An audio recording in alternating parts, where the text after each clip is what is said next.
How are you, Vasu? I'm well. It's always nice to have a conversation with you. I know, and it's something I do appreciate about Accord is the many informal conversations we do get to have with our mentors and line managers.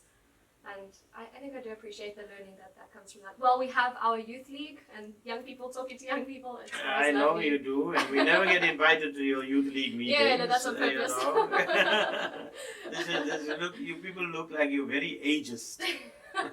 But we do enjoy as young colleagues to always plot and scheme strategies to take. That's good. That's what you should be doing. The youth aspect forward. Talking of which, that's something you've been harping on about since the beginning of Accord. I think you were a young person when you started Accord. Absolutely. I hope I'm still a young person. At heart, at least. I knew you were going to say that, but should we go by the AU definition of young, not the African definition of young at heart? Okay. How old were you when you started Accord? 31. So, I was probably 29 when the idea began to germinate about setting up something like Accord, and then in 92, when I would have been 31, was when Accord's doors were open. So 30 years ago. I turn 30 next month, so I have one more year in which to make a groundbreaking new NGO that I can. Well, you have to germinate the idea now. You must launch it in a year's time. What if I just like Accord's mission and decided to pitch my cart to that horse? Well, listen, as you said now, I'm getting old, so somebody has to take over. So, it's open cards for all of you. I appreciate that. Vasu, we've spoken lots in the past about how important youth being in peace processes is. Sure. I think this is something you never fail to mention in whatever platform you're speaking on. And I'm curious, is it still as important to you? I think even more important today than when I started Accord now way back in 1992. And let me say why. So if we look at leaders of the world today, and you take the current Prime Minister of Finland, she's 36, I think. Mm-hmm. You take the Prime Minister of New Zealand, is 42. So we are seeing leaders, and there are many, many ministers. I think that the minister in Namibia was 23. We are seeing many decision makers, let me put it like that. Let me just not talk about leaders, but decision makers, even in business. If you think about the guys who started Facebook, they may be still in their 20s, I don't know. But they started it when they were in their 20s. They were CEOs when they were 20. So decision makers in business and decision makers in government, even at universities, you have a lot of young people now who are climbing the ladder in the universities. Principals of universities are much younger. So young people are in very senior positions and are in decision-making positions. When it comes to conflict, particularly protracted political conflict, these negotiations are long drawn out. And traditionally, it has involved leaders who are much older. But then when we look at young people being in decision-making today, I think it is absolutely vital that young people are now part of those peace processes. So UN Resolution 2535, which was passed in 2020, which comes following Resolution 2250, which focuses on youth, now focusing specifically on the role of youth in peace processes. I think it's absolutely vital that we do ensure that young people have not just a role in peace processes, but have a seat at the table, at the top table of peace negotiations. Yeah, I definitely, having come into Accord as a young person, have seen such momentum on the continent in terms of policy rhetoric, if I can put it that way, sure. Or commitment to this cause. But I wonder, on the ground, when it comes to like a mediation situation or negotiation table or a seat at the table full stop, what still needs to change other than the intent to have young people there? I think mindset. But you accompanied Senzo, our head of research, and myself to South Sudan, and you were in the room. You're 29. You were in the room when we met with the commander, or Abdulaziz of SPLM North. the discussions that we had. Now more in a mediation role than being one of the protagonists at the table. You accompanied us when we went to Khartoum, when we were there, although you were not in the room when we met with President Burhan and when we met with Vice President Hemeti or with Prime Minister. But you were part of that entire intervention that we were involved in. And I'm sure that must have been a fascinating experience for you. You know, you got exposure very early in your life into that now. So there's no reason why, you know, within a year or two, you yourself cannot be participating in these interventions, because you now have picked up experience, you've been able to observe, and you've been able to learn. And as I said, with some of the parties, you've actually been in the room, you were taking notes. And remember, that's how all of us started. We took notes. We carried somebody's bag and we took notes and we accompanied them. We were a fly on the wall when these mediations were taking place. But we were able to learn, I'm trying to get the name now, of one of the doyens of peacemaking in Africa, and a senior statesman, Ambassador Lakhdar Brahimi. About 3 weeks ago we were on a webinar together and I was introducing some of the guests, and I made a point of highlighting his presence in the webinar. And I said that many of us learned our mediation at his feet, because he's one of the giants. Dr. Salim Ahmed Salim, the former Secretary General of the OAU and then the AU, chairperson of the Commission, he's another person who mentored many of us. And then observing, as a CORD, we participated in the Burundi mediation, where Nelson Mandela himself was the facilitator. We were there with the former president of Botswana, Ketumila Masira. We were able to see successive South African presidents, President Thabo Mbeki, President Jacob Zuma, at the table mediating. So all of the skill and expertise we have, in 2 weeks' time we will go now, ourselves facilitating a leadership workshop for the cabinet of the South Sudan government. So we're able to take our seat at the table simply because we were included by mentors. So we need to ensure that young people today are given the exposure and are able to sit in the room and learn, and so that in a short time, and as I said, the time span is getting shorter because leaders are getting younger and younger.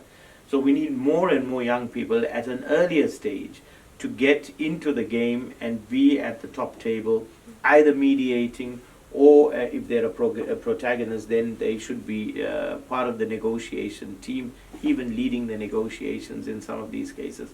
Remember that in the 21st century, where we are today, this is the first time in the history of humanity that we have some kind of parity in monopoly of intellect, because young people, for the first time in the history of humanity, can actually teach an older generation. You are masters of technology, and this is a generation that has lost out on technology, and so younger people are at that point where they are also respected for their own knowledge. And having a seat at the table sometimes is about earning the respect of somebody else. And so when you bring some expertise, you are given that respect. So what are the obstacles to this? One of the obstacles is that mindset, is that sometimes patriarchal, sometimes hierarchical culture that we have. And so now that young people can hold their own and older people look to them for some knowledge, it gives younger people respect also. And that now eases the way for them to be at that table. Yes, no, I mean, I appreciate you mentioning the mentorship, and I thought that was quite an interesting point about starting a bit earlier if decision makers are getting younger and younger. Yeah. Because, yes, I was able to be part of those experiences, and they were so enlightening, the highlight of my professional career so far.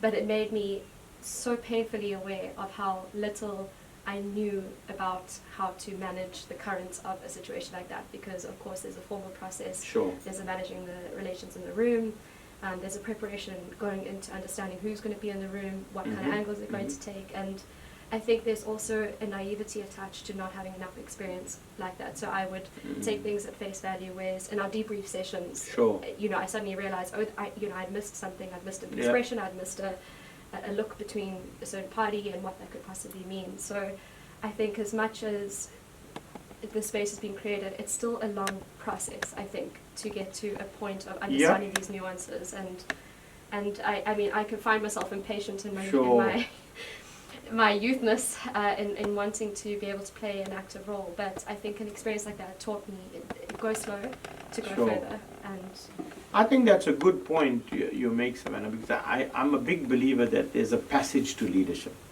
You can't be jettisoned into leadership, whether that is leading a mediation or being a lead negotiator or being a minister tomorrow or a president or whatever. So I think there's a lot of merit, and if we look at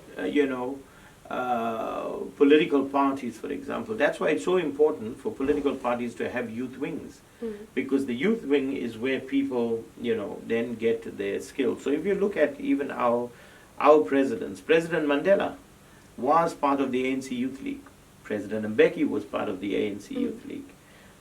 President Zuma was part of the trade union movement. President Ramaphosa, current president, was part of the trade union movement, and he cut his teeth in trade union negotiations. So there has been a part to that leadership, and I think that's an extremely important point, that young people also have to find structures, they have to find places where they can gain agency into leadership.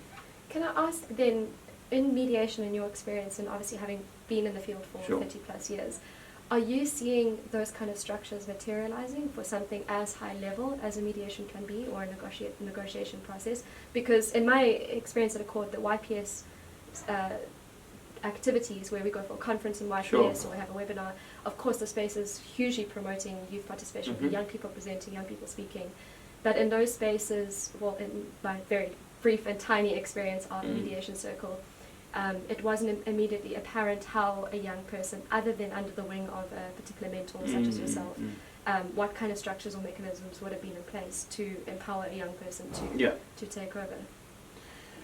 Look, I think when I started, there were very few opportunities, because remember that this field of mediation, dialogue, although it's as old as humanity, we still have always been negotiating or mediating, but in terms of a professionalized field, it evolved only in the last 3 decades.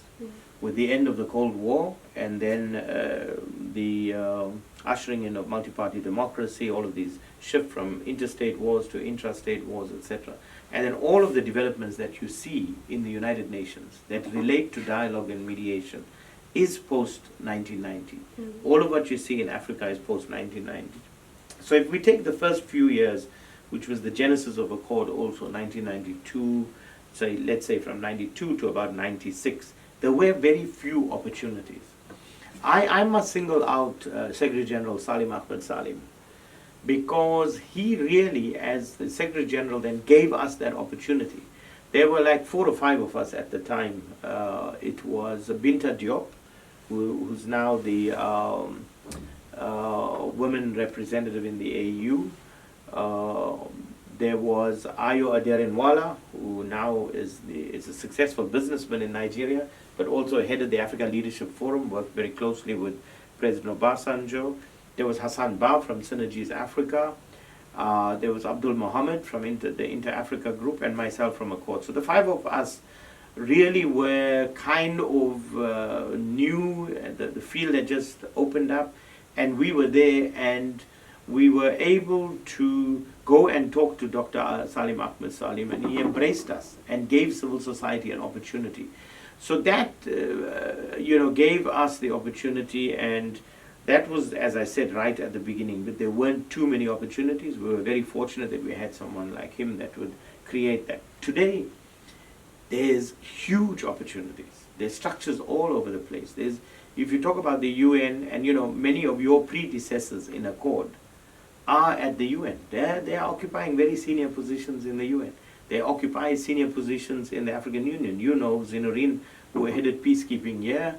Zinu is now the acting head of Peace Support Operations Division in the African Union. That's a senior position. You know that Natasha Kunama, who was here heading mediation, Natasha is now heading a huge program for the UN in Mali.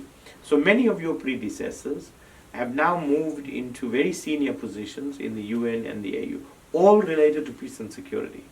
So today there are many, many opportunities, like yourself, where you got a seat at the table, in the room, with the commander of the... sharing dinner with Commander Abdelaziz. You know, this is unique today. It didn't exist when we were there. There weren't those opportunities. And so just I think to say, what really struck me Sure. was how, of course, you can give me the invite to be in the room, but it was actually embraced by external stakeholders too. And I think Absolutely. that was surprising to me and a very Yeah. welcome discovery that no one was Sure. questioning. But Vasu, who's this person Absolutely. you're bringing along? Absolutely. As long as you had given the invitation, it was a go Exactly. ahead. I really was that. I thought that was really encouraging. Which is a discussion we had yesterday with our colleagues from JICA on a webinar about trust and confidence.